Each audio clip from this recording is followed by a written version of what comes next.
So, welcome everyone to this afternoon's discussions on global citizenship education, part of the Lifelong Learning Week 2020, and one among a lot of interesting seminars and discussion this week on topics pertaining to lifelong learning. I'm Mikael Leij. I'm the Secretary General of Solidar, and Solidar, together with DARE, is very pleased to welcome you all to this workshop and conversation on global citizenship education, changing the narrative around SDGs.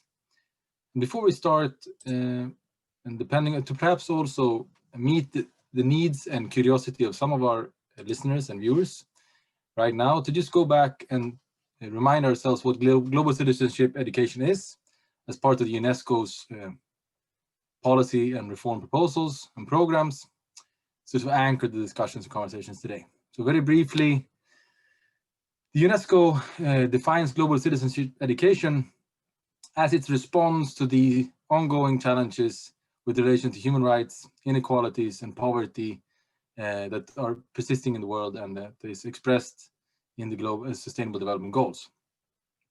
It works by empowering learners of all ages to understand that these are global, not local issues, and to become active promoters of more peaceful, tolerant, inclusive, secure, and sustainable societies.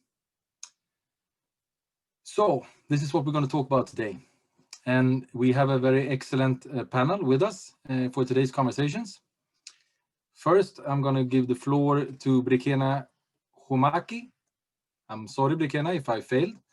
The LLP director. And then we will move on to a conversation between civil society representatives, our very own from Solidar, Andrei Frank, lifelong learning officer at Solidar Foundation, Nils Eik Zimmerman, secretary at the DARE network, and Francesca Minitti from CONCORD Europe, policy coordinator, presenting our policy proposals and our thoughts how to improve and work with the global citizenship education agenda within the EU policy sphere. And then we'll move to some comments and reactions from Evan Incher, Member of Parliament from the S&D Group, Swedish national, and then get some thoughts and views from Agata Sobiec from DG DevCo, Head of Sector for DARE and Youth Unit B1. So this is the first session of this day. This will go on until more or less 4:10, and then we will continue with the roundtable. This roundtable will be followed by a workshop that is facilitated by Bridge 47, and it starts at 4:15, goes on until 5. So I hope as many as you as possible have applied for these workshops and will join us in these group discussions. And without further ado, I will leave now the floor to Brekena to give her welcoming remarks to this day. Brekena, the floor is yours. Thank you very much, Mikael, and welcome to everyone. Thank you to Solidar Foundation for organizing this event, one among many that we are having during this Lifelong Learning Week, the 10th edition. And we are very happy to see this topic being quite at the heart of the Lifelong Learning Week for many of member organizations. And it was not only this week, actually, last week as well. We had a few of our member organizations like the Universities for Lifelong Learning, UCAN, that organized a debate on specifically this issue and what can universities do, as well as FREREF, the regional authorities. They had a discussion on peace education and transforming conflict through education, and many others, of course, that are working around this topic, trying to see how education can play a role at different levels. So as you said, from early childhood to adult education, and how these different education and training providers can also bring something to the table. And as you know, this is a year for a lifelong learning platform that is focused on the issue of sustainable development. Our annual theme is lifelong learning for sustainable societies. And we have been working on our annual position paper, which is actually about this topic, and we haven't done yet, so I cannot tell you everything about the paper, but it will be soon released, and one of the main recommendations relates to citizenship education and active participation in the society, because indeed the sustainable development requires that each and every one of us plays a role in the society, but that we become more active and we participate more in our and the society's future. So it's very important in the position paper, this point has been also highlighted. You also said that it is a global issue, but we remind in our position paper that it's also a local issue. So both global and local should work together, and that a lot more research is needed and a lot more investment is also needed in infrastructures and in all different learning environments, and valuing the diversity of these learning environments is key, because as you said, it's not only about mainstreaming citizenship education, for instance, in schools, but it's also about what a non-formal and informal education can also do, and they do a lot already, and civil society as well play a key role. So these are some of the, let's say, the highlights of the position paper. We can discuss furthermore later on, and I'm sure that there is a lot of intelligence in the room, so I'm happy to welcome you all and wish you a very fruitful discussion. Thank you, Miguel. Thank you very much, Brikena, for this, and for just perhaps to remind us that the Global Citizenship Education Agenda also points, and this is perhaps extremely topical in this particular age that we are living in, that education is much more than just employability. It has a greater value for society and for our citizens as fostering citizens to become democratic beings in this day and age. And it also goes very well with, I think, the expressions also of UNESCO to install in a global citizenship the creativity, innovation, and commitment to peace, human rights, and sustainable development that is necessary for us. Not just in the face of the sustainable, to make the sustainable development goals come true, but also to face the current challenges of the global pandemic. Without further ado, I will give the floor, and I will give you some practical remarks. It's incumbent upon a moderator to also guide you through this practically. So this is a Zoom event. You're all very well familiar with this world nowadays. We're very happy to have 67 participants now joining. Welcome to everyone, all and everyone from wherever you are. Please have a look at the chat, open it and keep an eye on it. Our facilitators and technical staff who have made this meeting possible will give you some guidance, tips, perhaps advise you on this. And please use the chat to discuss the matters that are presented by our colleagues here and to engage in parallel debate while we are speaking. Or should you have any technical issues, do not hesitate to chat directly with Elisa Gambardella. You will find her in the participants list. She will be your assistant today throughout the meeting. And please note that this meeting is recorded. So if you don't want your frame to be recorded, please turn off your camera and type in an anonymous name. I think that's all from the technical team. If that is so, now I will give, without further ado, a warm welcome and the floor to my friend Andrei Frank from the Solidar Foundation. Andrei, the floor is yours. Thanks, Mikael. Good afternoon. It's so great to see so many of you here discussing on something that it's fundamental topic on education. It's going to be so in the coming years. And because of that, we at Solidar Foundation recently published a policy paper on global citizenship education. So I'm going to talk a bit more about that with you today. The reason why we focus on this was that citizenship education, a topic of ours, was no longer necessarily enough.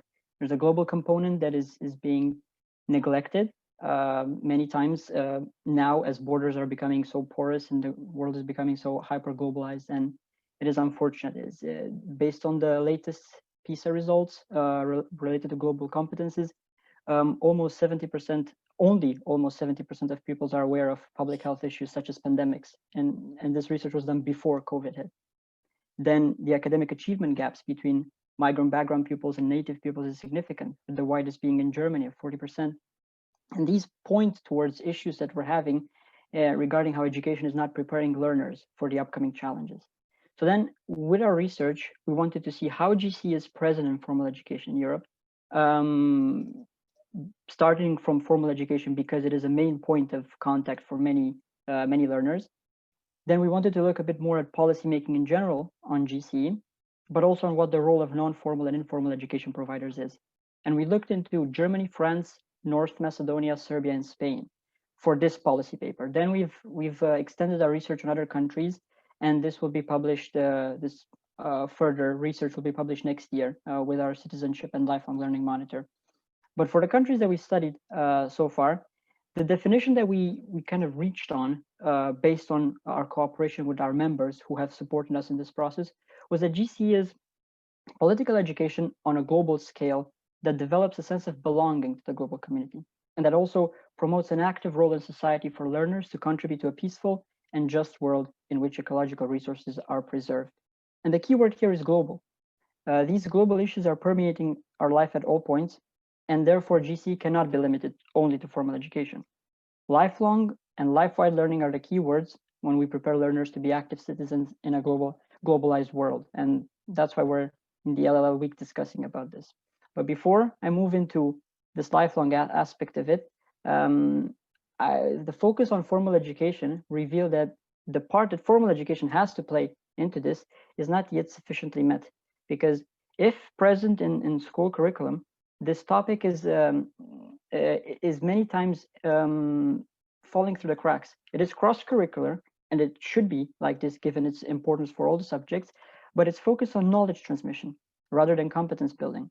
It skips on many important themes, and then it's up to the teachers to implement it with minimal guidelines, with no practices of cross-subject collaborations amongst them, or very limited in some places, with inadequate initial teacher education and continuous professional development on the topic, and with the profession itself not being remunerated appropriately and appreciated given its constantly increasing workload. And with these challenges, it's very hard to be able to implement GCE in formal education. And then this is reflected also in policymaking, because we're only now seeing some incremental steps in this direction, and usually linked with climate change at large, and then small mention to GCE, when in fact it should be something that underpins the entire educational system. We have such an example from Spain in our research, where we have a new organic law on education coming, which would significantly strengthen the position of GCE in education, but still too late, given that the Agenda 2030 goals are just around the corner. And then if we look at countries like Serbia and North Macedonia, conversations on GCE are missing many times at the level of policymaking. So the response is a bit delayed. And if there's a response, GCE is many times lumped in together with development cooperation, so seen as an external issue rather than an internal one. And then funding associated with it is limited and project-based, which clearly shows that there's no commitment towards something that should underpin the educational system. And then our research found out that where it works is actually where multi-stakeholder cooperation is in place, where non-formal and informal education providers are involved in policymaking and implementation on GCE. So our paper has multiple examples of what our members are doing on the ground. And I do recommend you have a look through it, and you also share with us what you are doing, because I'm fairly sure that we have many practitioners amongst us for this meeting to be able to see what works best and how. And then based on this, such education providers should be positioned to impact how GCE is being implemented, to make sure that the learners are prepared for the green transition. And it's not necessarily the case. Germany, in our research, was a fortunate example where such collaborations existed, and then strategies on how to implement GCE were present across the federal states. It's not always the case. And then we wanted to finalize our research a bit with the vision that our members have for GCE, which means that they also want formal education to be strengthened on this topic. They want the topic to be mainstream across the country, and they want it to be more present in the remit of education ministries, so that there's more of a privileged place in formal education for this. They want a curricular update that would include gender identity, migration, but also themes like social and ecological costs of post-colonial and imperialistic ways of living, because these are themes overlooked, and there's many others in our paper that you can get a sense of what is actually missing. They want to see value-based education and not knowledge transmission models. They want to build global competencies such as empathy, learning to learn, critical thinking towards our global systems. Exactly what Mikhail was saying. It's not education for employment. It's actually for this type of personal development, and to be able to be an active participant in society in this way. So that means that skills that you obtain in non-formal and informal ways should be recognized. That is the goal. The non-formal and informal education providers should be the ones that can support also formal education as GCE is extending outside of the remit of only formal education. That means that they should be empowered to collaborate better in policy making on the topic. There needs to be more stable funding and not project-based funding, as I mentioned before, and there needs to be training for teachers to make sure that they are supported for this. So these were some generic mentions of what we had in our paper, and I'll be happy to discuss more later in the Q&A session about this. But our goal is to continue working with our members to put GCE on the political agenda and to make sure that the European Green Deal, the European education area, and the skills agenda will continue with processes that have a global frame in mind and don't just build skills for the labor market or do not adapt citizens to global challenges or do not admit for the diversity amongst all the learners. Thank you. Thank you, Andrei, and thank you for presenting this work that we're very proud of from the Solidar Foundation, of course, in terms of the work of our members and the commitment that they have demonstrated in this process. So thank you, Andrei, and thank you to the members of Solidar Foundation for this work. Nils Eik Zimmerman from their network, you will present your priorities in relation to the global citizenship education and the crucial role of learning about global interconnectedness and overcoming the major transformations going on, not just in the EU, but in the world. So with those, the very few, brief, but to the point remarks, I give the floor to you, Niels, to present your work and your position. If you're challenging me in that way, I will not come to the point, but I will try it. Thank you very much, Mikhail, for introducing me. Yes, their network means democracy and human rights education in Europe, and that's exactly our perspective, given that in Europe means our location and not only our focus. And that's why we are happy that Solidar came to us, approached us to have this common exchange here. So when it's about the global citizenship, so for there, it's no doubt we don't need to make many words about the citizenship as a part of global competence. That's our core business and our main passion. And when it is coming about what does this mean in education, in European non-formal learning, informal learning, and formal education, and in our overall European educational and learning strategies. So I would say we should be aware a little bit more that this is not a nice to have topic, or I mean, we are the convinced ones, but politicians and also in the Commission, they are often not. So how often do you hear when you do something with ecology or with global issues or in education in a non-formal way, and at best both together, and they say, okay, that's a nice kind of soft skill stuff, but exactly that's it not. I'd like to refer, if you allow me, to the freshly published resolution on the framework for establishing the European Youth Work Agenda, which will be discussed in the next days also. And when you look at it, where our topic, the global dimension, is covered, it is covered in the point 10a in the analysis. So they are aware of that only understanding of global interconnectedness, understanding of different perspectives, which is more than intercultural learning, understanding also of Europe as a global actor and Europeans as global actors in the plural. Only this will help us to face these global challenges. The paper is describing here global trends such as demographic challenges, climate change, and digitalization, which is my core topic at the moment in the DARE network with our project, and to support the development of innovative solutions and smart youth work. So, and that's exactly the point. If we don't appreciate the global connection, if we are not overcoming our European and national silo mentality in this way, then democratic citizenship education and human rights education really will get an innovation boost. So when do we finally talk about platform governance, accept single national rules?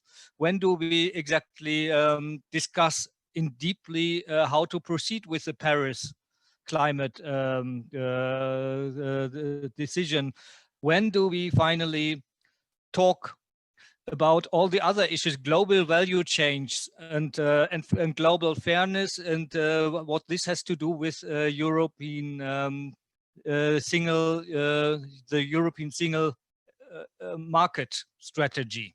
As I understand, Europe wants to be a human-centered actor in all of these things, and so here we are. In education sector is here. Please acknowledge it, not because it is nice to acknowledge educational sector, acknowledge us as part of the solution of supporting a transformation, a democratic transformation.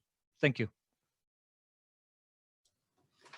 Thank you very much, Nils Eik, for this, and you made the challenge, to know what is, it was excellently summarized and to the point.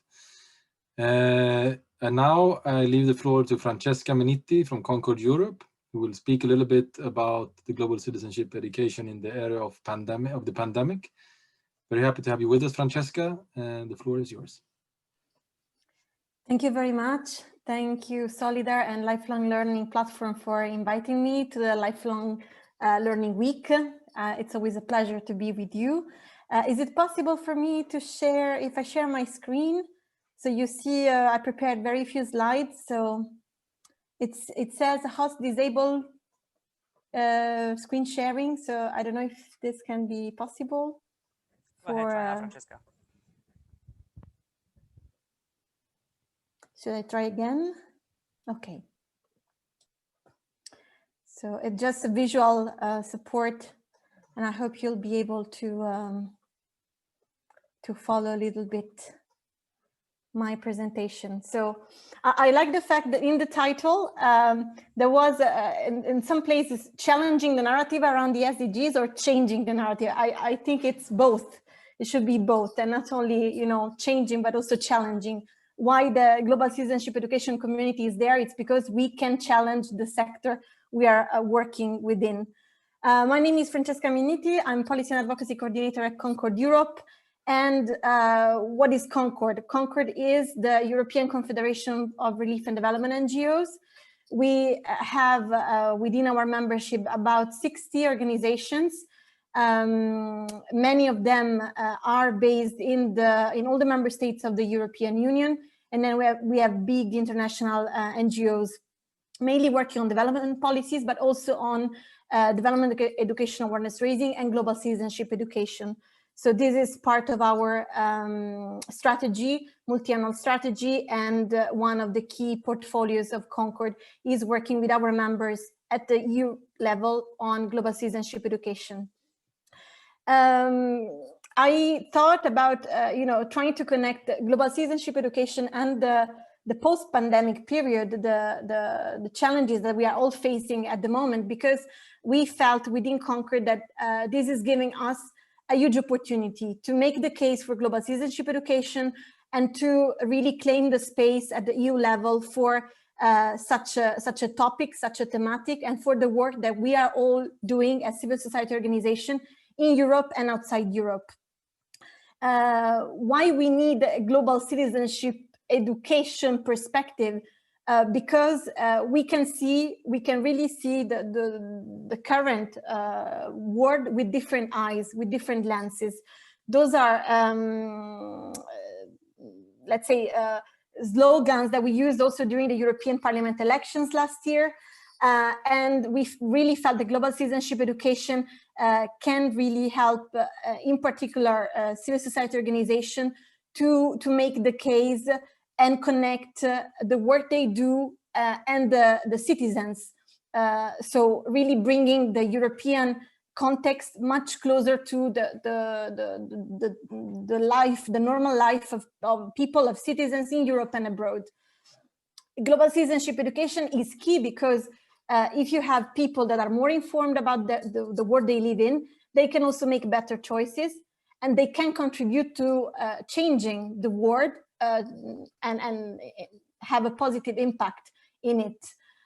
We also feel that if you have informed and committed citizens, you can really enhance and boost democracy and promote solidarity.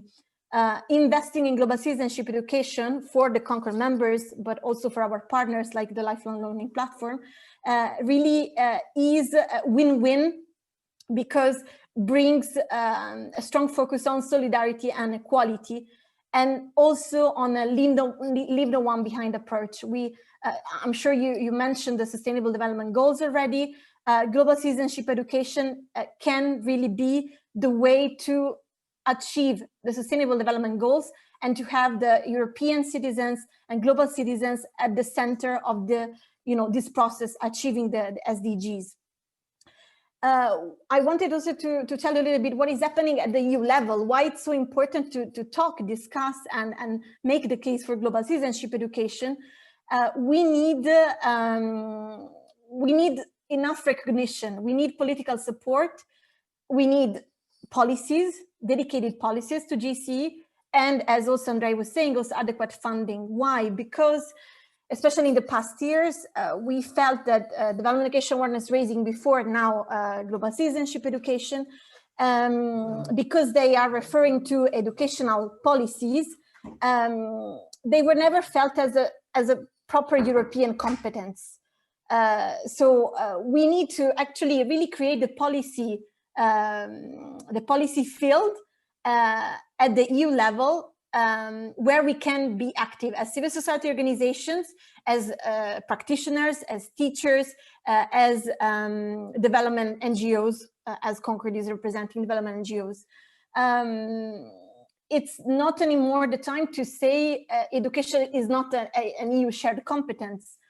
We feel that it's important now to speak about education at the EU level and invest in global citizenship education at the European level, making really education something appealing also for politicians, also for the MEPs. We will have MEPs also attending later. Now, what we need to achieve this goal of strong presence of global citizenship education at the EU level, we need to invest in the current institutional architecture. So really create the policy framework and the space for global citizenship education actions and decisions. Now it's often brought back to the national level. We need to really cluster the national efforts and have something at the EU level that can be seen as a positive addition and add on to the European policies that we are working on. We need to have recognition of GCE, not only by the classic actors. I think Andrei also mentioned this. We need to have other stakeholders involved, because the GCE sphere is not only for CSOs or only for practitioners, teachers, but it's also for local administrations, for media, for journalists, for movements. So we need to somehow try to unify our voices and work together, because in this way we can make the GCE case stronger. And then GCE needs to be cross-cutting. It's not something that can remain in a silo. Needs to become something really perceived with the multi-level approach, from local to national, from the European to global, and really invest different policy spheres. So global citizenship education can really help in achieving results in different policy areas of the European Union. GCE and post-COVID pandemic. Why with CONCORD and the CONCORD members we decided to reflect a little bit on the role of GCE in a post-pandemic situation? It's because we really felt that, first of all, our NGOs, the NGOs we represent, really reacted very well to the COVID situation. Our NGOs, our GCE practitioners really started to be very reactive, using the tools that they developed in the past years to promote GCE and to really make operational their program and projects, despite the restrictions that the COVID brought to all of us, and really promoting what I was saying before, the leave no one behind approach. In a crisis situation, we need to be sure that not only the people that are having access, for example, to digital tools can really take part to the policy dialogue, can really, continue and be operational despite the challenges. The GCE practitioners also and our NGOs could support the communities at the local level, and they allowed also the connection with the European and global level. And this needs to continue also in a post-pandemic situation. We feel that the tools and the practices that were developed even before the COVID and were then used during the COVID will be helpful also in the future to uphold EU values and rights and to really work together on EU GCE policy promotion. Francesca, may I ask you to? Yes, I will come to the end. I think also another interesting point was that we really could establish a dialogue with the media on social media, classic media, and this contributed also in a way to counter a bit the dissemination of fake news. And this can, in the future, also contribute to the spread of a proper approach to countering fake news for the European institutions and the CSOs active at national and EU level. Last but not least, funding. I think Andrea also mentioned this, why we need an important investment in funding for global citizenship education, because the MFF will be agreed very soon, the budget of the European Union. There will be very likely a future development education awareness raising program. And we feel as CONCORD Europe and with our partners that there are some key things that needs to be considered for this program when it will be further defined. Right of initiative to be protected. We would like to invest in programs and projects on global citizenship education, deciding which are the main areas and the main topics for projects, because we feel that as civil society communities and practitioners, we know how to be impactful and how to make our projects really effective. We want to have different dimensions in this program. We would like to have the educational dimension, but also campaigning and advocacy, because we feel that this is also bringing good results. And this is the way for the EU citizens to have a dialogue with their policymakers. We believe that not only youth needs to be targeted, we need different ages to be targeted for this program. Andrei said long-term and stable funding, of course, and strong focus on the sustainable development goals, because through GCE, we can really make big progress in achieving the SDGs. So I will stop here. I know it was very fast, and I tried to touch upon the different things that CONCORD is working on, and feel free to ask questions and I'll be happy to respond to those. Sorry if I was too long. Well, thank you very much, Francesca, for this presentation and for the good work that CONCORD is doing in this area. I think you're also pointing to the fact that there are several both positive experiences that we have from the current pandemic, as well as, in addition to the horrific consequences, there are also positive experiences that we can take further in a post-COVID society. Perhaps also highlighting, and as a bridge before welcoming our next speaker, the importance of how this issue of GCE and the topics that the GCE is evolved around, the concept of this knowledgeable global citizen is being politicized currently, also in the current European and global context. And that is not, it's turned into something not of universal acceptance, but rather a political issue defining a political project for nationalists and authoritarian movements across Europe and beyond. So it's also something that will be further at stake, not to mention in the European Parliament. And what better than to have a member of the European Parliament who was also, and we should all congratulate Evan Incher as the newcomer of the year in the European Parliament, voted by the Parliament magazine, I believe, to the stage. So Evan, please give us your perspectives from the work in the European Parliament. How does these discussions go? Where are the battlegrounds? The floor is yours. Thank you very much, Mikael, and thanks for inviting me to this this important discussion, and thanks for the very nice presentation also. So I would actually like to start from the approach of the header or the topic of changing the narrative around the SDGs. The SDGs have as always been already been mentioning, addressing, of course, all challenges in all or many challenges in basically all part of the society with its 17 goals. And global citizen education should, I think, be seen both as a mean and a goal itself. So it needs to be two processes or two things happening at the same time. And for this to happen, I think awareness and knowledge on both global citizenship education, the importance of it, as a mean to reach the SDGs as one of the sub-goals is important, not at least in the sense of making it possible to give it muscles.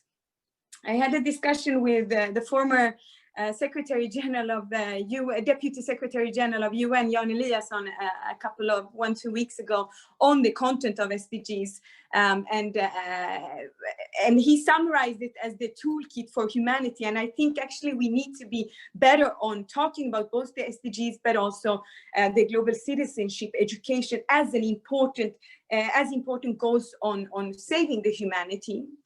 That, of course, what we are saving in is, of course, including both socioeconomic, environmental challenges, as well as democratic and human rights challenges. For successful participation and active citizenship with the important role of global citizenship, the whole society also needs to be included. That has already been said, but I want to emphasize it, that the whole society needs to be included.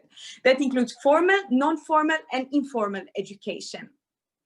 I remember myself when I think I was around 18, one of my first engagement and one of my first jobs was actually together with LSU, the youth forum or the youth council of Sweden, where I had the responsibility to travel around in Sweden and talk about the importance of the MDGs, the former Millennium Development Goals.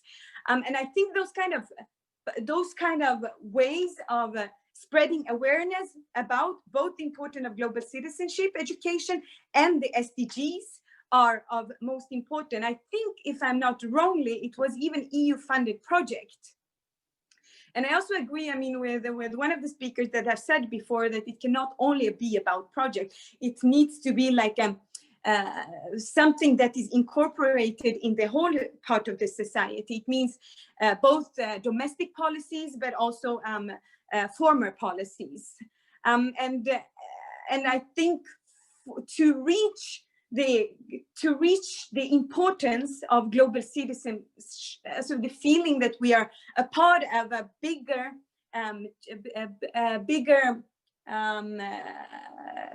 global community, lays that we also start very early, that we start in very, very young age. So in that sense, we, as going back to what I was saying, the importance of non-formal, non-formal, but also informal education. The concrete actions requires glasses on, or how should I explain this? Actually, just to emphasize also what I just said, the concrete actions requires the understanding that it needs to be incorporated in both domestic and foreign policies.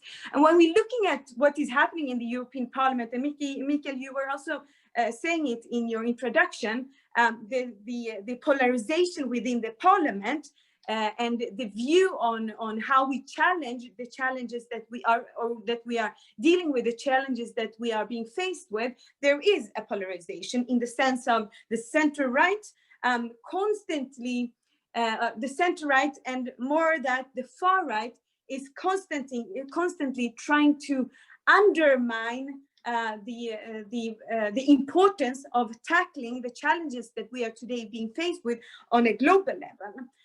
Or through having the global perspective or global glasses on us. We can see it when it comes to, for example, the whole discussion of migration. We can see it when it comes to the whole discussion about climate change and so on and so forth.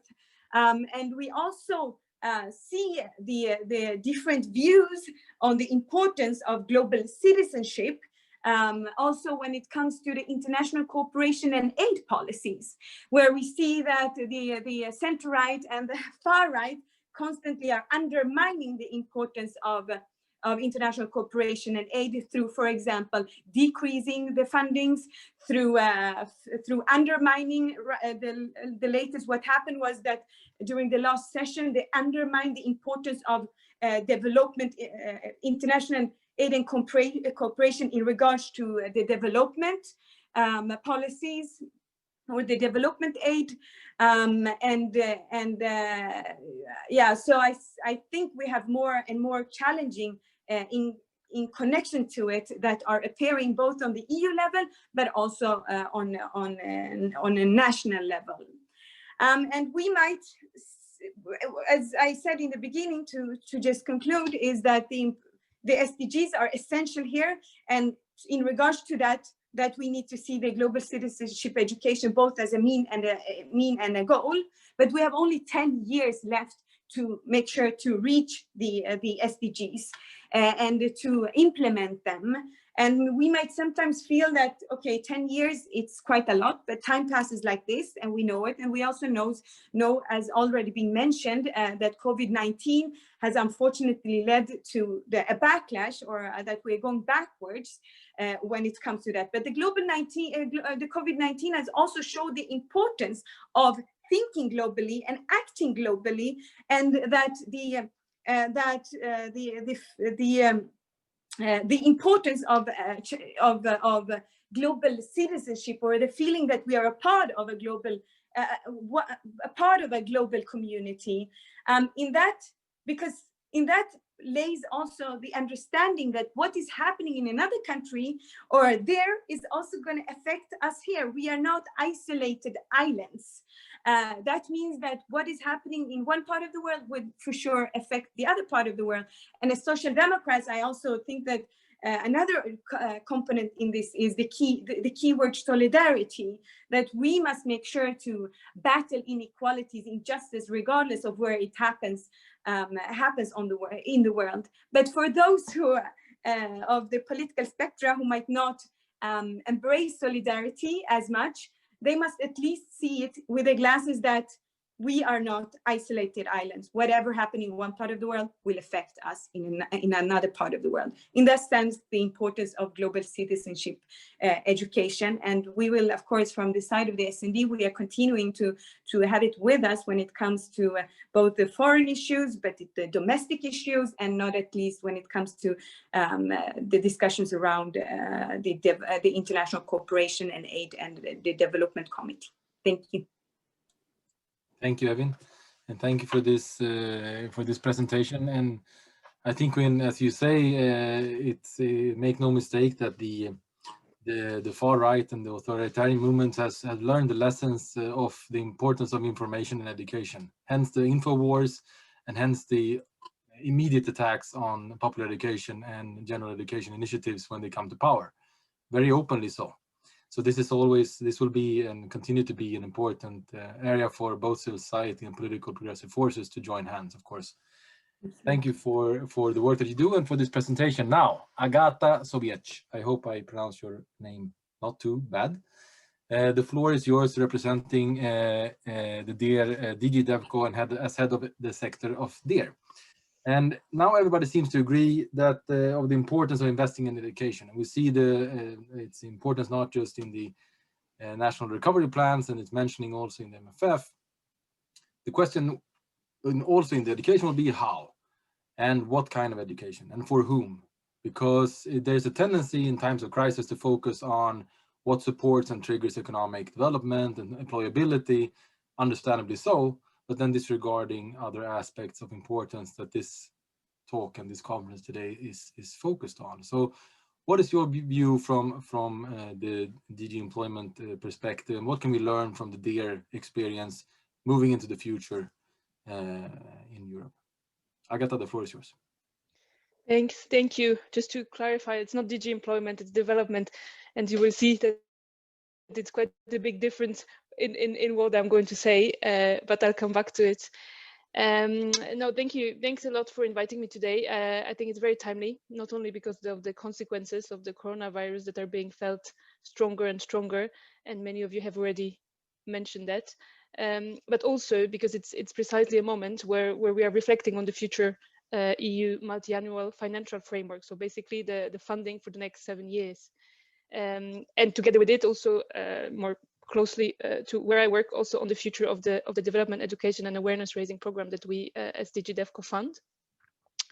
And in this regard, I'm really grateful for this discussion and all the inputs that can actually help us to adapt the program better to new challenges, but not only the program, but also as many of you mentioned, the policy that is also needed around us. And those challenges are huge. I mean, coronavirus, of course, is one of them, and has put our world upside down, created new challenges to all of us. But at the same time, there are all the other long-term challenges that remain and have actually been, some of them further exacerbated by the coronavirus itself. And you mentioned, I don't want to discuss them. I think we are all aware of those. We do feel that global education, including development education, are an important part of the response to these challenges, allowing us to reach out to citizens, young and old, and to engage with them as real actors of change.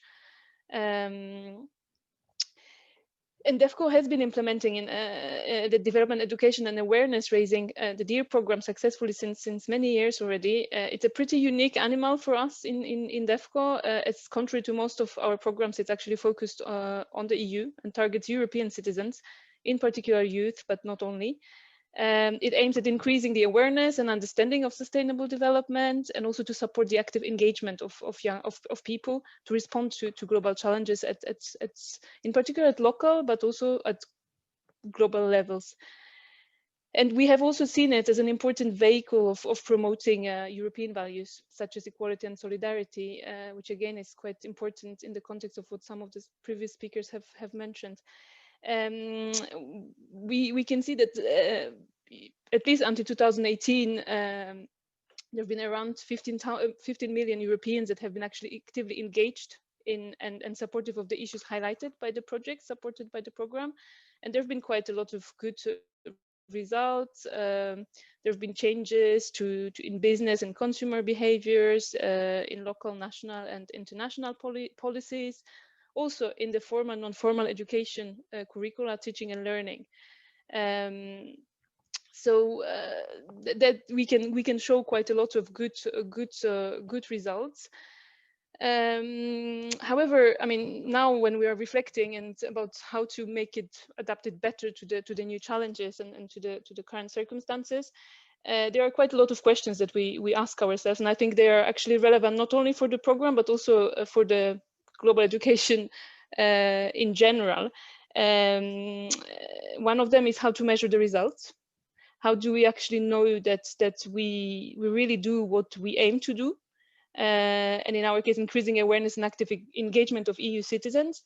We have quite a lot of anecdotal evidence. I mean, our projects have done amazing things.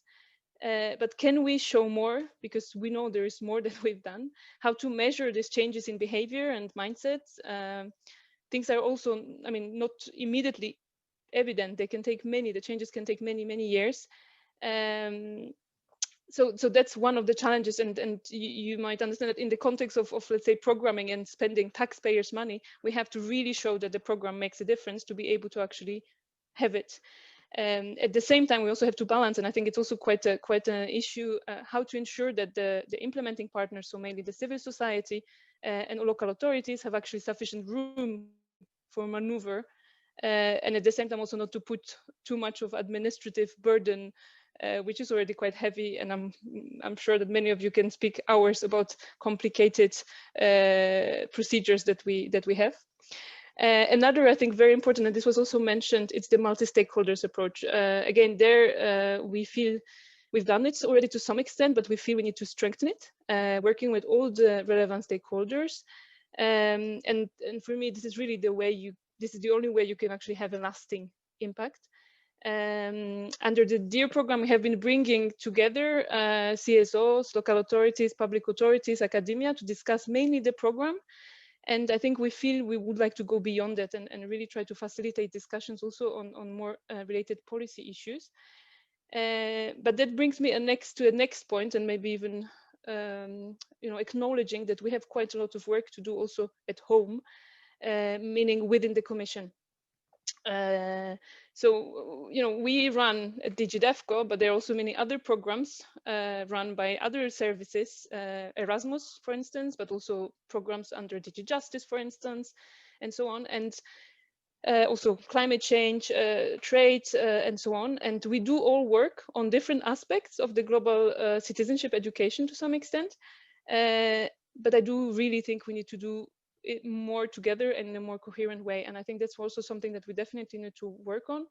The launch of the European Climate Pact will be one important opportunity on a specific topic when it comes to our activities in this area. But of course, this shouldn't be the only thing that we're going to do.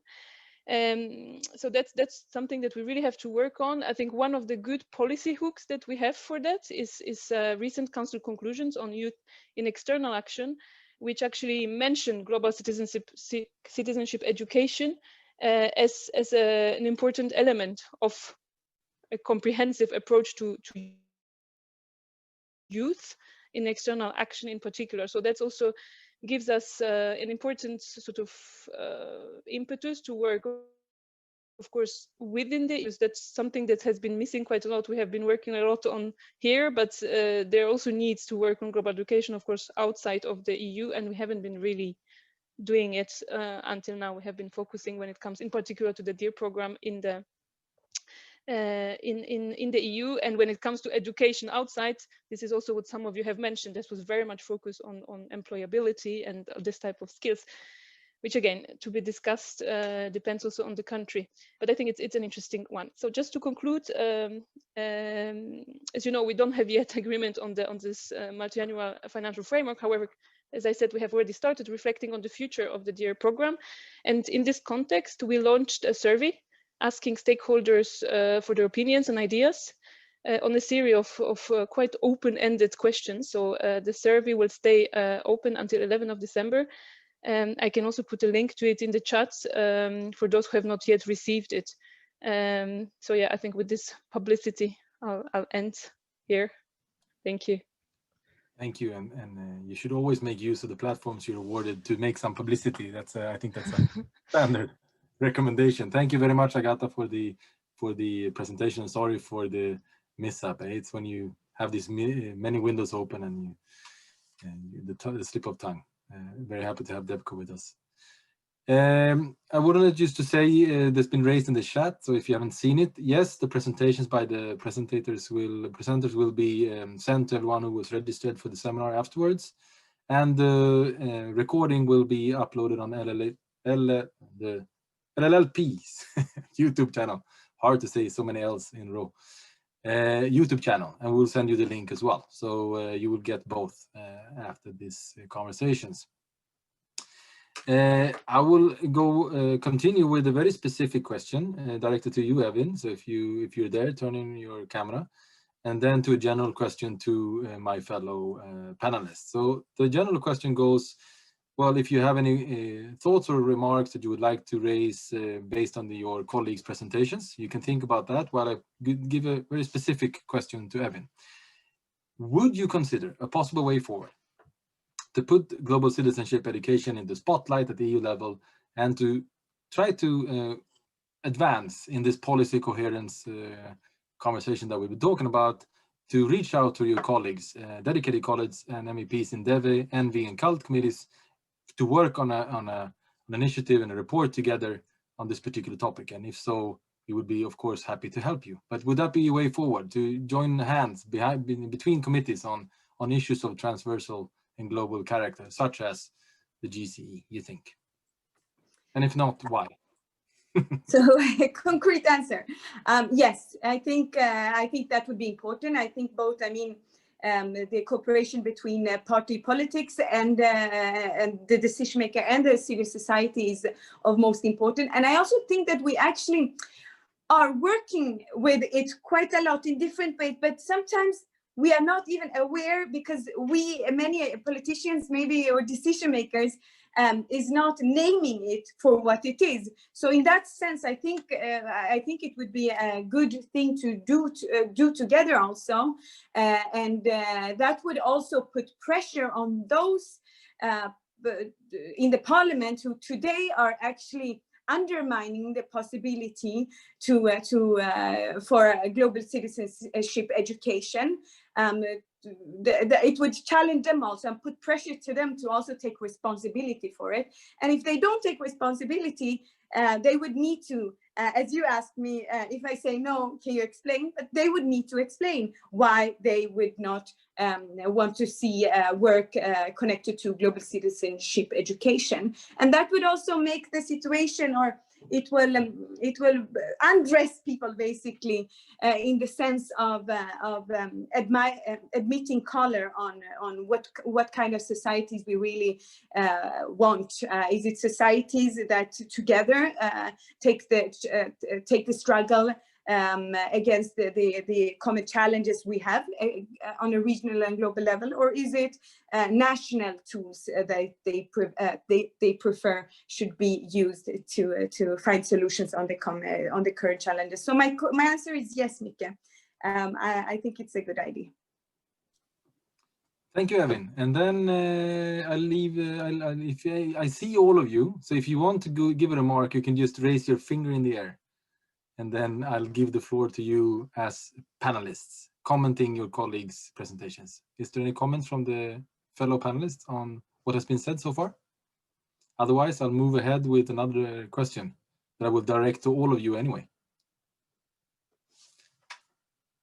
All right, I'll make a run for it then, before any one of you put a finger in the air. Okay, so Ashley Stepanek Lockhart asks to all of us, and I think it's relevant for all of you to come back to.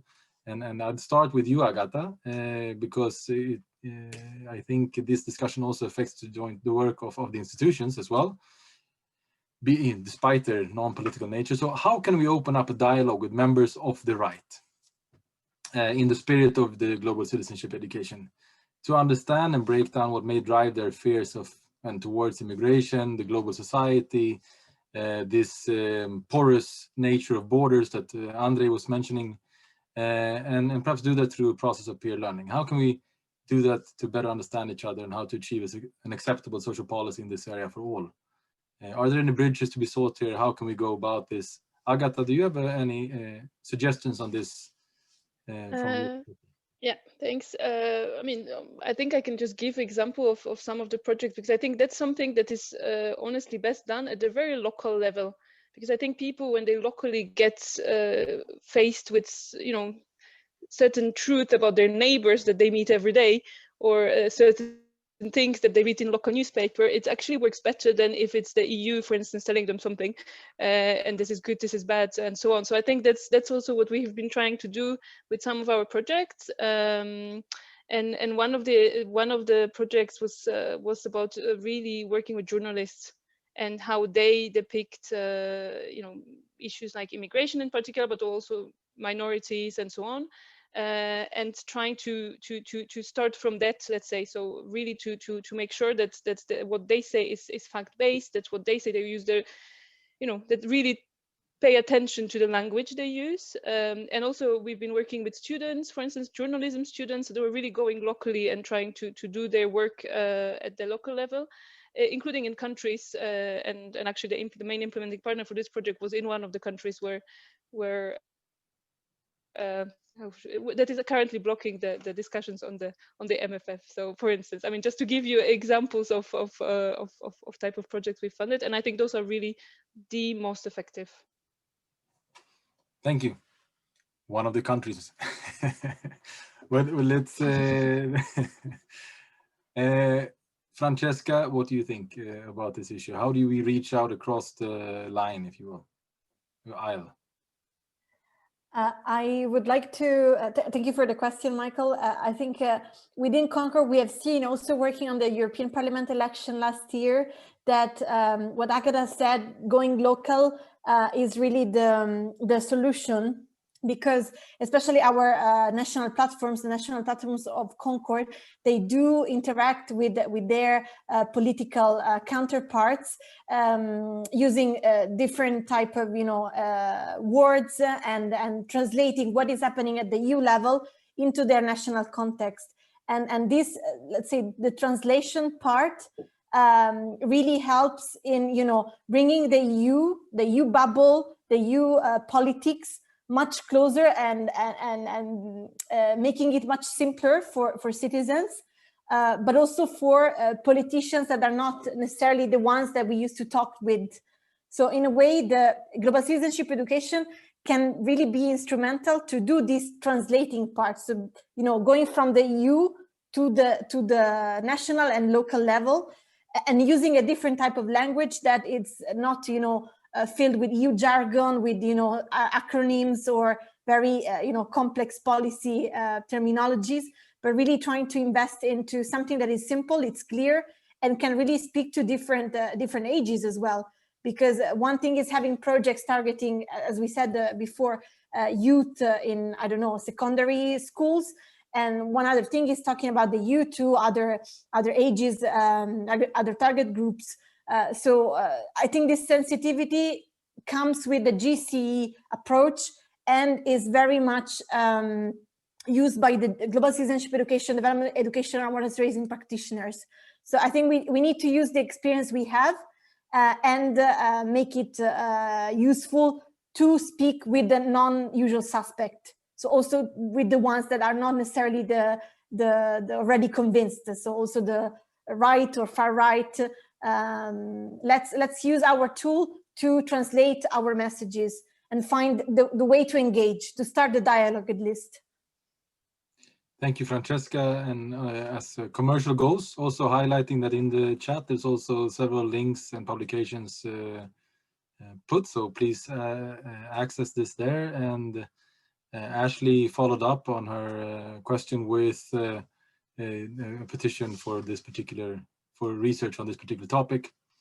I want to use Mark Langdon's comment to bridge to you, Nils Eik, because he speaks about the paradigm shift here, that we moved very far to the right in terms of how we discuss and talk about not just education policies, but as well as our place in the world, which is at the heart of the GCE agenda. So, and you mentioned this as well, to some extent in your presentation. So how do you think that we go about also moving the narrative and the understanding of importance of the GCE, well, on a national level, perhaps local level, and also at the European level?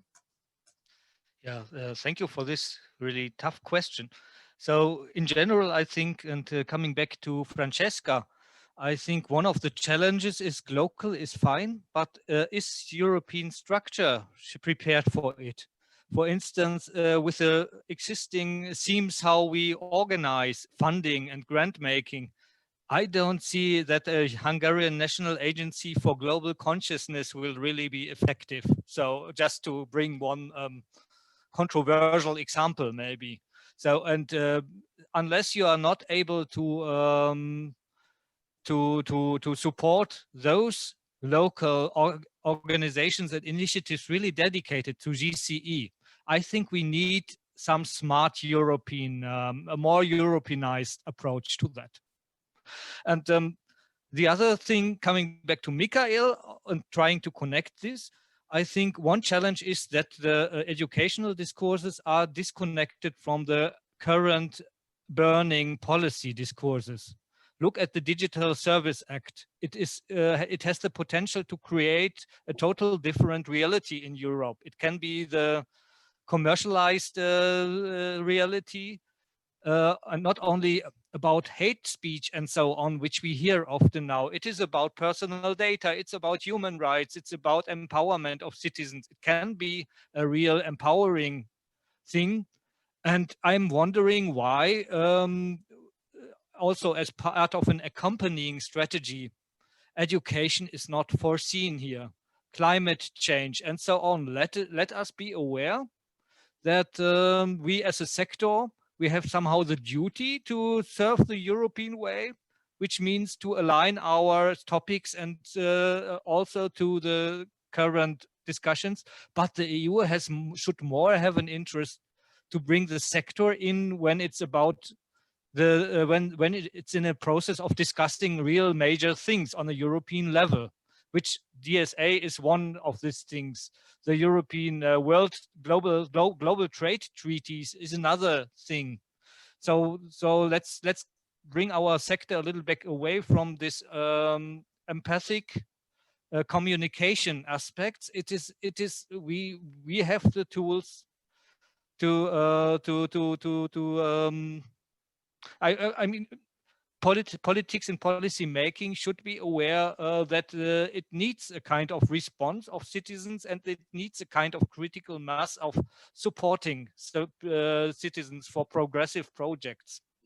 And third remark here, let's look on the lifelong perspective. When we are coming to the aspects which Evin was mentioning and Francesca, I think, yeah, the problem is not the youth. So also digital transformation made them far much more aware about their global interconnectedness than any generation before. The problem is my generation are concretely white, old male. So, and how to address these. Yeah. Thank you. And there's also highlighting some of the examples from how this is bridged also through European projects. I mean, the European level to local politics and local development and local lived realities. I must say, me personally, I very much agree with the importance of bringing EU closer to its citizens through substantiated funding and institutionalized ways of working. And I think that's the only way forward. Evin, you have your fist in the air, maybe for struggle, maybe for saying something. Either way, the floor is yours. Maybe for both. For both. So, no, but I just want to, I think a lot of very interesting and important things that has been said, but and my perspective in it is that we actually need to, you know, there is this saying that we need to think globally and act locally, and I do believe that, but I also believe, of course, what has been said, that it needs to be in the support of also, for example, European level, in the sense, in those, especially when we see even within the European Union authoritarian regimes appearing slowly, not at least, I mean, looking at Hungary and Poland, where this would be a huge challenge to even talk about global citizenship education, or even harder it would be to get any kind of support. In Hungary, for example, civil society organizations are being attacked intensively the last years. But so I think globally, act locally with the support from different levels. However, one thing that I want to mention that I also thing we can learn from is the BLM movement, the Black Lives Matter movement. It showed how mobilization all around the world in different countries led to politicians starting to talk about issues that might have been more challenging if this mobilization didn't take place. So there, I think that we could learn something very important from mass mobilization and cooperation across the different countries. In that sense, for example, if I take the European Parliament as an example, when I was a part of negotiating a resolution to the Black Lives Matters resolution in connection to the mass demonstrations in the Parliament, we were even able to get people on the center right and the far, maybe not many people on the far right, but at least the center right, to agree on things within the resolution that would have been impossible if this big mobilization didn't take place. Thank you. And what an excellent way of ending these conversations on the importance of civil society and these kind of initiatives and the important roles that we have in our respective fields of work and from our respective organizations to support, engage, and connect with these mobilizations when they take place. I look forward to seeing you all in this work and to join hands to make this happen. We all have a role to play to make not just the GCE, but the goals of the GCE reality. We have only a decade left, and let's make the most out of that decade and give it a fighting chance. Evin, thank you so much for coming. Agatha, thank you so much for coming. Nils, Ike, Francesca, Brickena, Andrei, thank you so much for your presentations. all our listeners, thank you so much for being part of this first session, but don't go anywhere. Now we take 5 minutes break, and then we come back with a very interesting workshop that if you have, I hope you have signed up for before this, led by Bridge 47. So we take a short recess. We'll be back in 5 minutes. Don't let this be an example of one of those times when you just take a recess and then you don't come back. Eh? This is you just stand up, move around a little bit to shake your legs and get a fresh head, and then we'll see you in 5 minutes, like Evan did now, but with your body, not your camera. And then we do this for 5 minutes, and we see each other at 4:15. Okay? Thank you so much for being part so far. Looking forward to see you again in 5. Of global citizenship education. And our aim is to achieve the transformative education outlined in Target 4.7 of Sustainable Development Goal 4. And today's workshop will have 2 main focus areas. We will be looking at these areas through 2 different activities: education in the post-pandemic era, and thinking about education and learning in the face of a crisis, and how we recover from it. And also we will be looking at this shifting of the narrative around SDGs that has been mentioned at the roundtable quite a lot as well, and discussing how we can harness new possibilities for positioning the SDGs within that transformative education vision, and even perhaps envisioning how we can place GCE as a cornerstone of strategies to attaining Agenda 2030.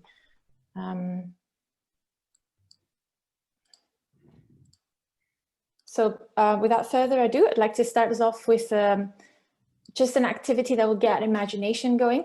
I believe that if we're going to have this conversation to envision and imagine possibilities for education in GCE, first of all, we should open up that gate to our thinking. Have a look at your screen. It's a series of different images, and some of them are very bizarre looking, but all of them very, very interesting, at least to me. And the question that I'm posing is the following. How, in your view, is the pandemic affecting education at the moment? And I'd like to invite you to pick one image from the images that you're looking at the moment. And that in the best way describes and reflects the way education is being affected by the pandemic, in your view. So take a moment and just look at these images. And perhaps there's something in a certain picture, an element within the picture that for you really reflects that, the way education is being affected by the pandemic. So I know there's quite a lot of us here, and we can't all speak and tell each other which image we've selected. So this is more of a mental activity for each of you individually. But in a minute, I'd ask perhaps 1 or 2 brave individuals out there to raise their hand within the chat and share with us which image they've selected, and just 1 sentence about why they think that reflects the state of education due to the pandemic and how the pandemic affects education. So have a look at these images.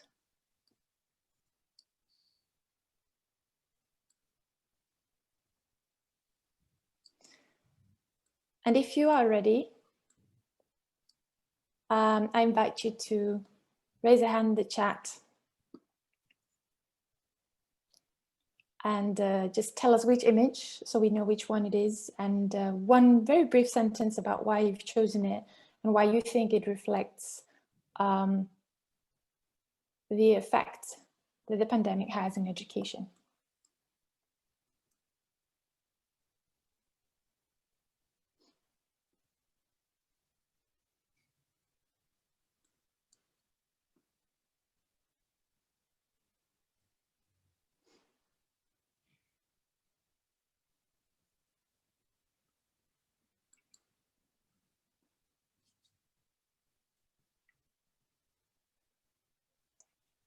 I can be brave and jump in here, Natalia.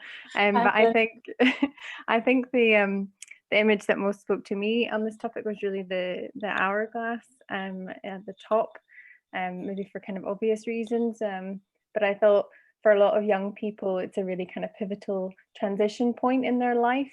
And that kind of, I mean, time affecting us all, but it just really struck me that kind of, as I say, pivot point and kind of pinch point. And these kind of, yeah, I guess points of transition I'm trying to make, which are really kind of being impacted by the pandemic in this way.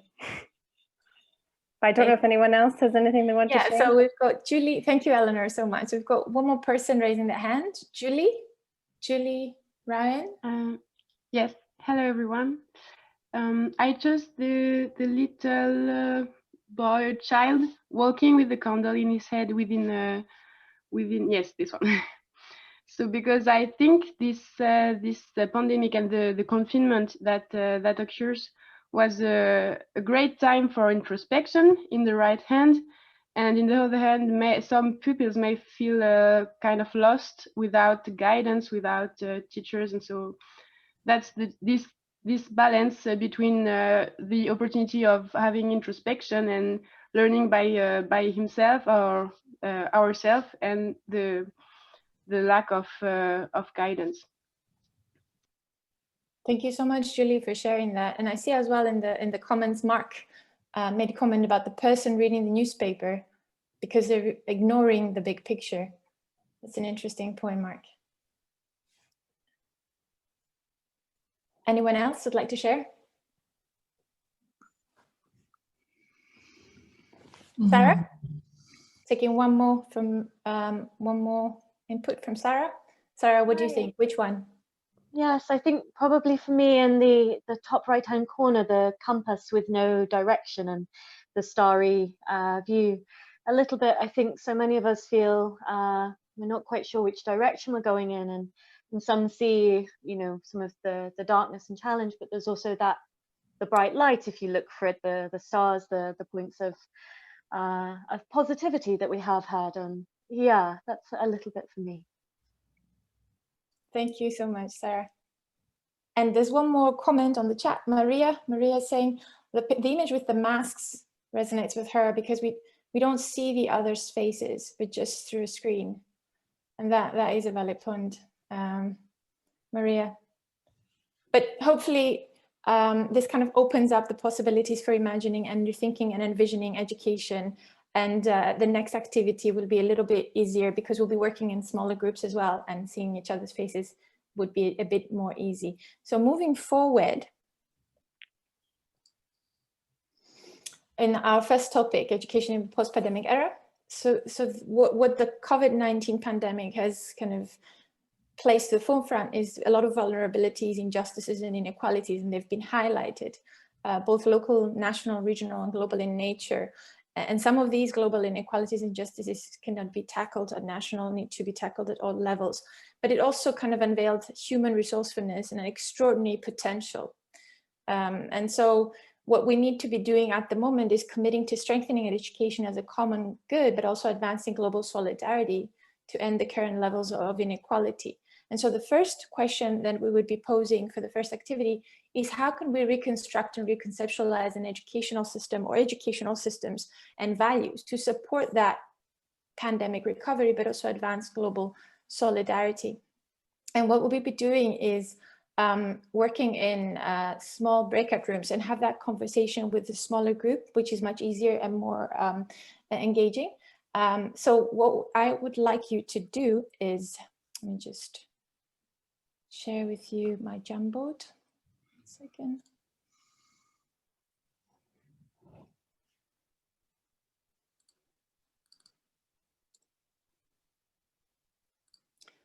Apologies for that. I'll be sending you a link in the chat.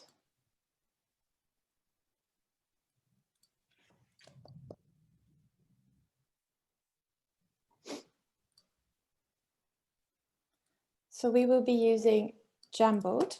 Just 1 second, I'll send it to you right now. So I would really ask everybody to click on that Jamboard in the link and open up a new page for that, if possible, if you can do that. And what we'll be doing is separating all of us into smaller breakout rooms that take about 10 minutes to have that conversation about that question. And then we'll be returning to discuss it at a plenary. So I'm not sure, Elisa, or is it possible for you to help me with the breakout rooms? Sure. How many shall we create? Andrea, are you here? Yep. Andrea, could we have 5 breakout rooms, please? Sure.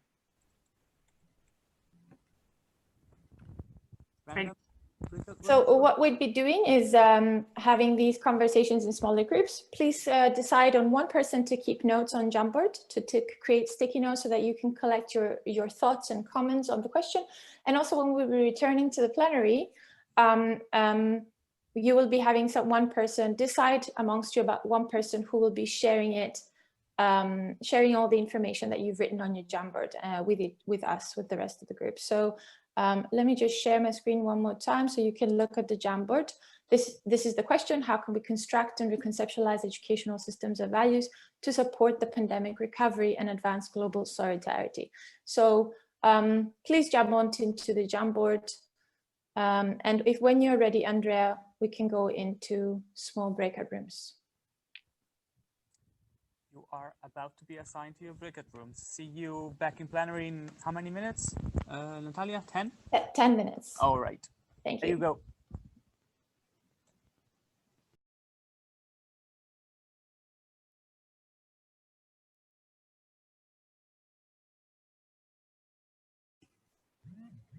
Then Mark, will you be our man?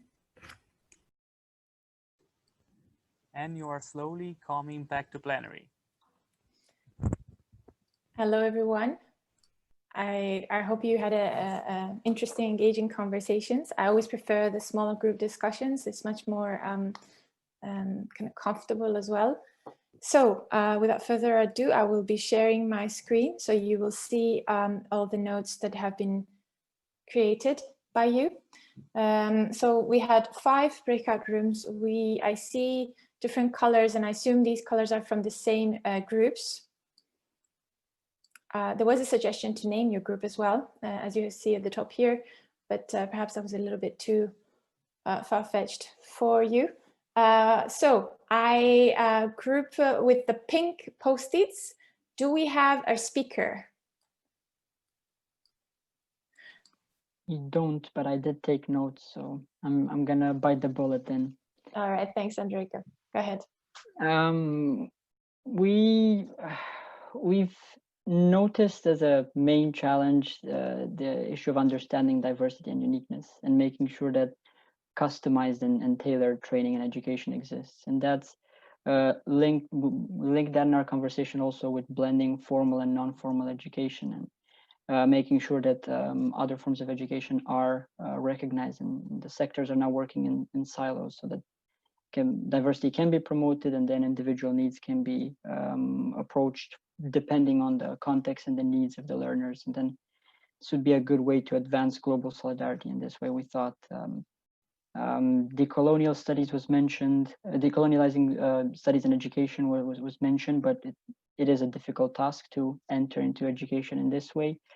And then we made a reference to the 21st Century Learning Environments paper from the Lifelong Learning Platform, a great reading that ended with one of the recommendations being focused on flexible learning pathways. So just as I mentioned before, making sure that that is present so that learners can be reached in different contexts, and their feelings of global solidarity can be developed while banking on their diversity and working with that. I think these were the main topics, but if my colleagues want to say anything. Thank you, Andre. Anyone would like to add something regarding the presentation from the, I'm just going to call it the pink group? Moving on then to the orange group. Do we have a speaker? Yes, hi. Edita. Hi, Edita. If my dog starts barking, please ignore them. That's okay. So we spoke about a few things, and the first thing that was mentioned is about actually making sure that global citizenship education is brought to front forward of a formal education at early age, because this is the age where the students are the most susceptible to the information, and they should be aware of issues that the world is facing, including pandemics and any other issues which are currently there. Also about cooperation and making sure that formal and non-formal education sort of works alongside each other and intertwine as well. And I think in our university in particular, we try to make this work, but it doesn't always happens the way we foresee it and we expect it to be. And the third and last thing I think that we managed to discuss was raising awareness amongst different age groups, and considering that sometimes our understanding of accessibility and connectivity might be very false. We expect that everyone has the same access to information, to tools, to internet, to books and reading is the same, but it's not true. It's not true in all the locations and within even local society. So I think having these different means of sharing the information and raising awareness is very important as well. Thank you, Edita, so much. There's recurring themes about the need to be flexible and create tailored processes for the needs of each learner. Moving on to yellow sticky notes. Yellow team, do we have a speaker? Or someone who would like to take one for the team? I think that some of the yellow is asked, so I'll just jump in here, Natalia. So we had a few points kind of echoing what some of the other groups have touched on. We talked about the need for improved digitalization within education and the accessibility issues that are around that as well. We talked about encouraging civic action through volunteering and kind of incorporating that sort of element in the same way that we do physical education into the curriculum. And then the kind of main topics that we talked about were the need to move away from cognitive assessments towards competencies and values, and especially those values dealing with uncertainty and difficulties and kind of the issues that we're likely to face in the future. And that was something we kind of concluded on is the idea that this is really going to be a test case for the kind of future issues that we face going forward. Thanks so much, Eleanor. And then we have the green team, the green sticky notes. Do we have a speaker? It's Mark. Hi there. Elisa, kind enough to take the notes. So we had the idea that the SDGs, Millennium Goals, now the SDGs, they've always been in that kind of agenda, so they should be kind of embedded in education. But it's still the case that we needed more cooperation between formal education and lifelong learning. And we needed to get away from older people in kind of old folks' homes doing knitting, and not being given rich learning environments and opportunity to learn.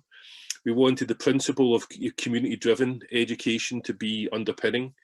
And there was at least one of us, definitely two, that wanted to take over the OECD and shift the focus of education from the economic growth paradigm and kind of measurement to social, ecological and intergenerational justice.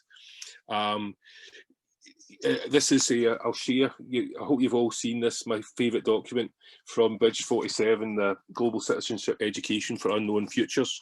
And really embedded in that is a reality check about the purposes of education. And I think that's, as educators, we need to be at the forefront of challenging the myths that are still being generated around where we are and where we need to go. So I think the group would agree with me that we're talking about paradigm shift. We're not talking about a little bit more funding or a little bit more kind of recognition. We talk about real radical change. Thank you. Thank you so much, Mark. And there's one more group here, the group of the three Latin. Do we have a speaker for the group of the three Latin?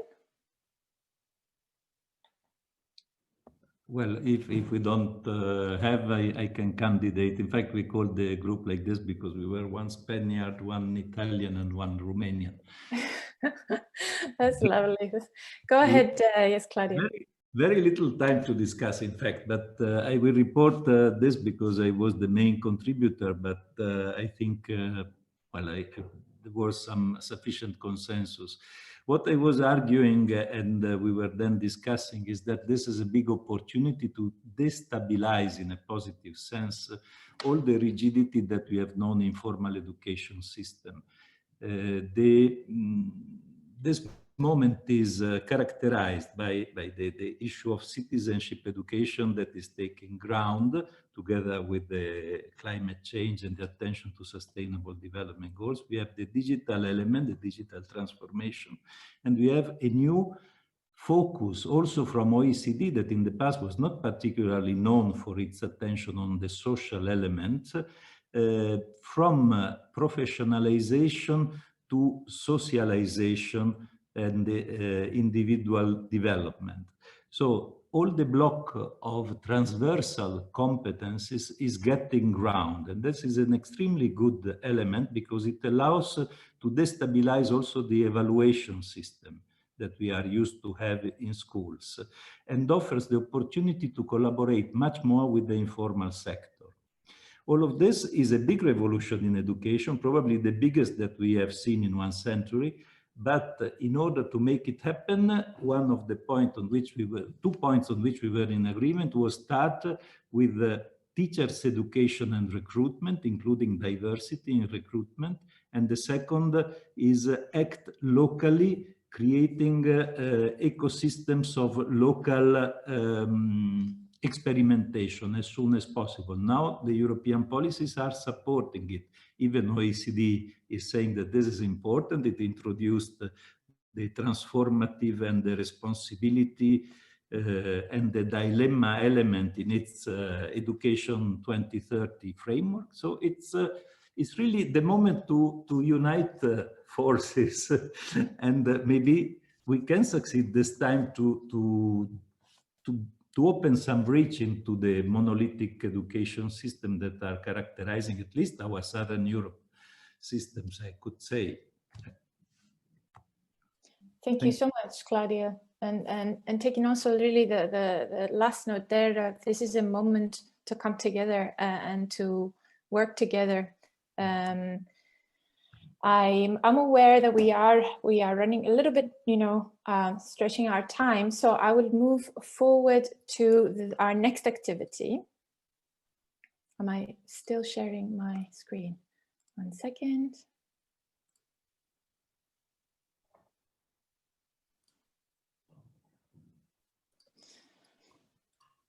So I'd like to share with you a quote that I really love from Paulo Freire. I'm sure that a lot of you are aware of his work. Most of you are mostly aware of his work.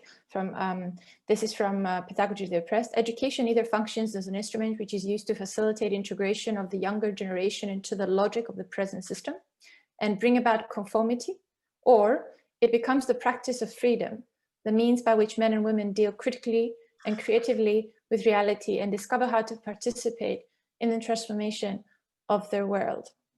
This is just a little bit of a kind of a quote that helps me become inspired about the work that we do, but also kind of helps maybe transition into the next question for the next activity. So obviously, the next topic is shifting the narrative around SDGs, and Agenda 2030 is a very clear and important roadmap on what we can achieve within the next 10 years. And we have almost 2 options here, either the disinvestment and being disengaged from the existing SDG framework, or we can look at it as a possibility, an opportunity to harness new possibility for positioning the SDGs within what we can reimagine as an educational vision, and making perhaps GCE and transformative education the cornerstone of a strategy to get us closer to achieving Agenda 2030. And so with that context, I would like to invite you to consider this question.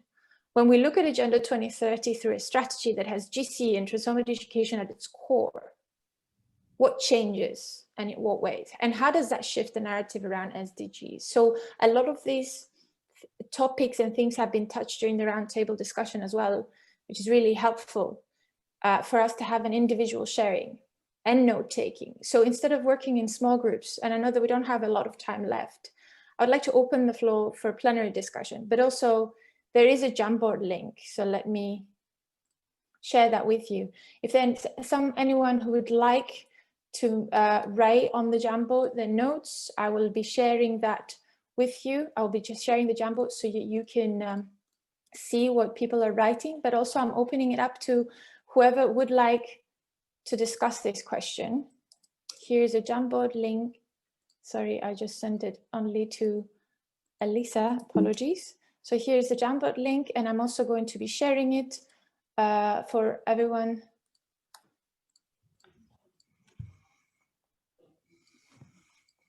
So that you can have that question in front of you to discuss. Here we go. When we look at Agenda 2030 through strategy that has GCE at its core, what changes and in what ways? How does that shift the narrative around SDGs? And this is very much a question about imagining and envisioning the future and what we could do with it.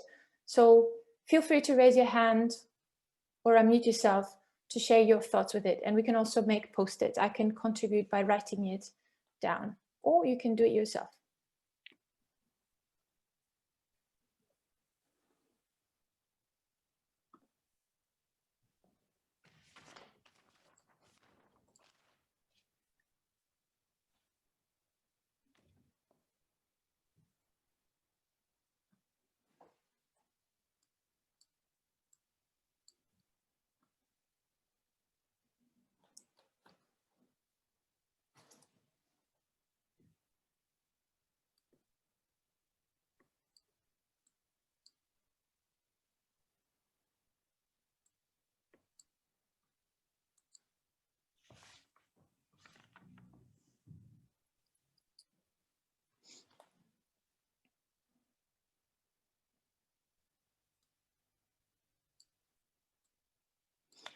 Perhaps the question is a stimulus, so we don't really have to answer it specifically.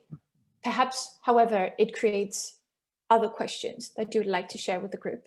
Mark, you had your hand up? Yes, I'm interested in what people feel about the values that underpin the SDGs and Agenda 2030. I think it's SDG 16 is peace. It's around the fact that peace and stopping violence against children, etc. And for me,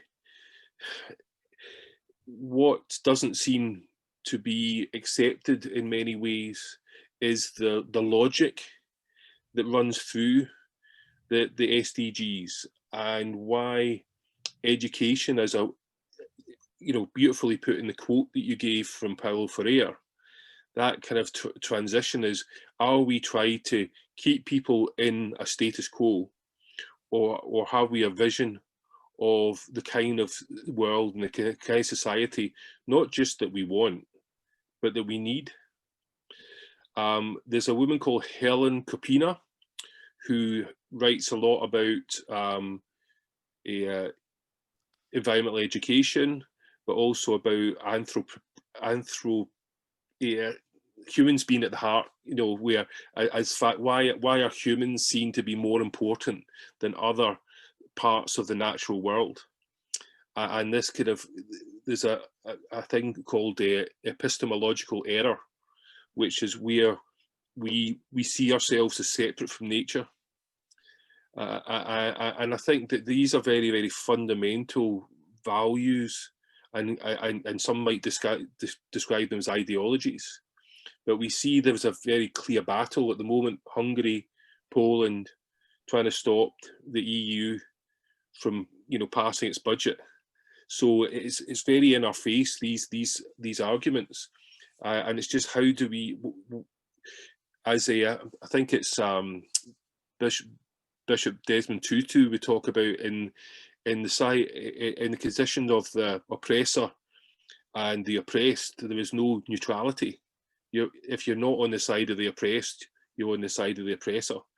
And I think that we need to be very honest about where we position ourselves and what our voice says. So that would be my response. Thank you, Mark. That's really interesting and very valuable as well. These aren't easy questions to imagine the shift of a strategy that would put GCE at its core and the way that changes narratives and also how we understand the world around us, but how we understand the way we will educate ourselves and the future generations for the world that we're facing at the moment, but also the future. Is there anybody else who would like to share their thoughts?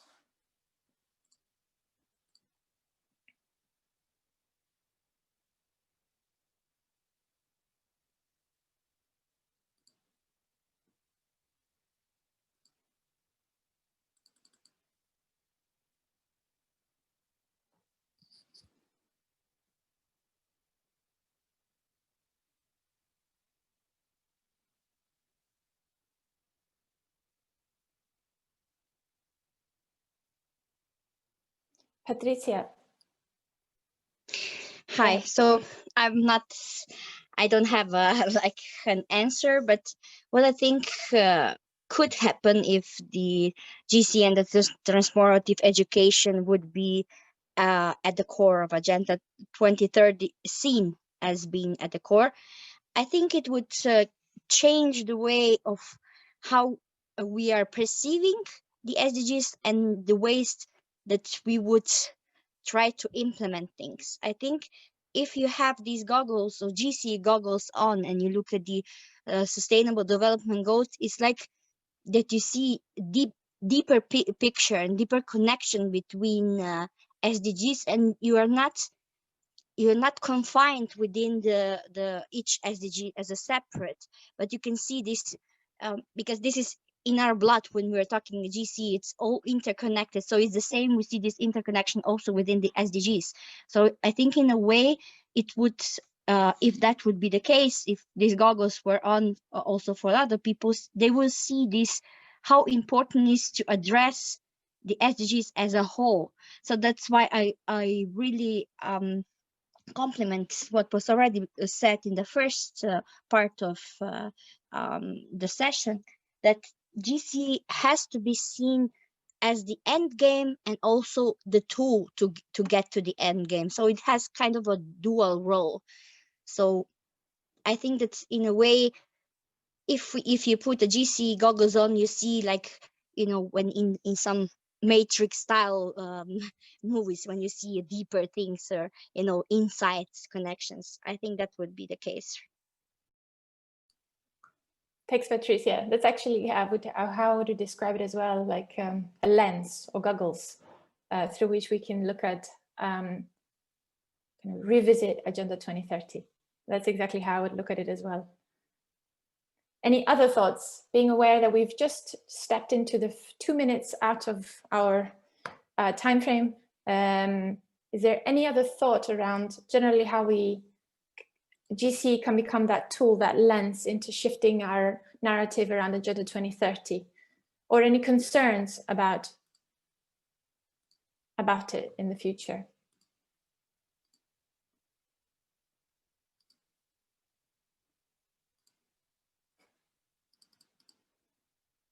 And I am met with no raised hands.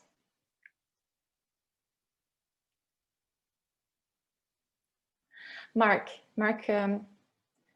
says we should hang out a little bit longer. Love to, Mark, actually. I think everyone must be tired. I know it must be really tiring. I've recently heard of this term called Zoom fatigue. I don't know if you came across it. We all might be at some point close to that or actually experiencing it. But if I'm actually at the end of the second activity, so if there's nothing else that you would like to contribute with around that second question, that's absolutely fine as well. But just to close this workshop, I'd like you to just maybe invite you to share in the chat a word or sentence about how you feel about how we continue working around education. It could be just a word to give each other a little bit of a boost a little bit of a positive energy as we close this workshop about how we move forward, because I think we all need it. No matter in what areas we work, around policy, workshops, training, education, research, we all need some positive energy. So go ahead and flood the chat with as much positivity as possible. I would like to thank you very much. On behalf of Bridge 47, I'd like to thank Solidar Foundation and their network for the invitation to collaborate, to do a workshop. And I would I'm really excited and really happy that I was part of the Lifelong Learning Week, and looking forward to the upcoming events. I would like to also maybe ask Elisa or Andrea if they have anything to say. These are beautiful messages, actually: hopeful, determined, inspired and reflective, resilience, perseverance with good vibes. Yeah, happy to leave on this positive note, and just want to thank a lot you, Natalia, on behalf of Solidar Foundation, and also all the participants that have resisted so far in spite of the Zoom fatigue. But I would also like to thank the LLLP for helping us organizing this event and hosting the LLLWeek, which is always a very inspiring moment of the year. Thank you, everyone. Have a good rest of the day and be well. Take care of yourselves. Thank you, everyone. Thank Bye-bye. you. Goodbye. Thank you. Bye. Bye-bye.